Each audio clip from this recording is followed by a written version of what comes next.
Assalamualaikum warahmatullahi wabarakatuh. Perkenalkan, nama saya Farhan Fauzan Rizky dari 12 IPA 1 absen 15.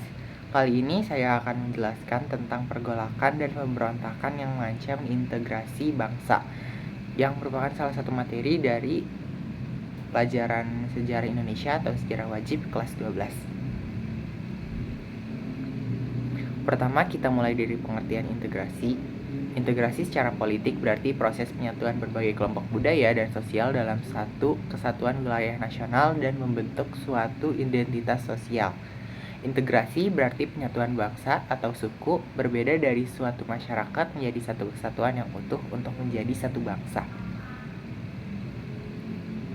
Lalu faktor yang mempengaruhi terwujudnya integrasi nasional di Indonesia ada dua, yaitu faktor pendorong dan faktor penghambat. Untuk faktor pendorongnya ada sejarah bangsa, keinginan bersatu, dan rasa cinta tanah air. Lalu untuk faktor penghambatnya ada heterogenitas penduduk, wilayah yang luas, dan tidak meratanya pembangunan ekonomi dan infrastruktur. Lalu selanjutnya kita akan bahas tentang disintegrasi bangsa. Disintegrasi bangsa ini terbagi menjadi 3 masa. Yang pertama, masa revolusi fisik yang terjadi pada 1945 hingga tahun 1950. Lalu yang kedua ada masa demokrasi liberal yang terjadi pada tahun 1950 hingga 1959. Lalu yang ketiga ada masa demokrasi terpimpin yang terjadi pada 1959 hingga 1965. Pertama, kita akan bahas tentang masa revolusi fisik. Pada masa revolusi fisik terjadi beberapa kejadian. Yang pertama itu pemberontakan PKI Madiun. Lalu yang kedua ada DI atau TII, Darul Islam, Tentara Islam Indonesia.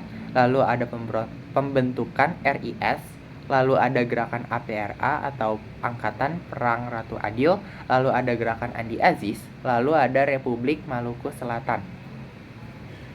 Lalu yang kedua kita akan bahas tentang masa demokrasi liberal. Terdapat beberapa kejadian. Yang pertama ada terbentuknya dewan-dewan daerah seperti Dewan Banteng, Dewan Gajah, dan Dewan Garuda. Lalu yang kedua ada PRRI atau Permesta, yaitu Pemerintah Revolusioner Republik Indonesia atau Perjuangan Rakyat Semesta. Lalu yang ketiga kita akan bahas tentang masa demokrasi terpimpin. Di masa demokrasi terpimpin ini ada G30S yang bertujuan untuk mengambil alih kekuasaan atau kudeta yang dilakukan oleh PKI atau Partai Komunis Indonesia.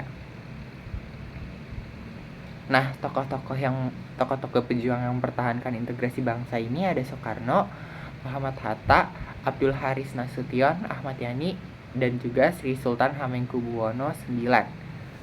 Baik, mungkin itu saja yang bisa saya sampaikan. Kurang lebihnya mohon maaf. Terima kasih. Wassalamualaikum warahmatullahi wabarakatuh.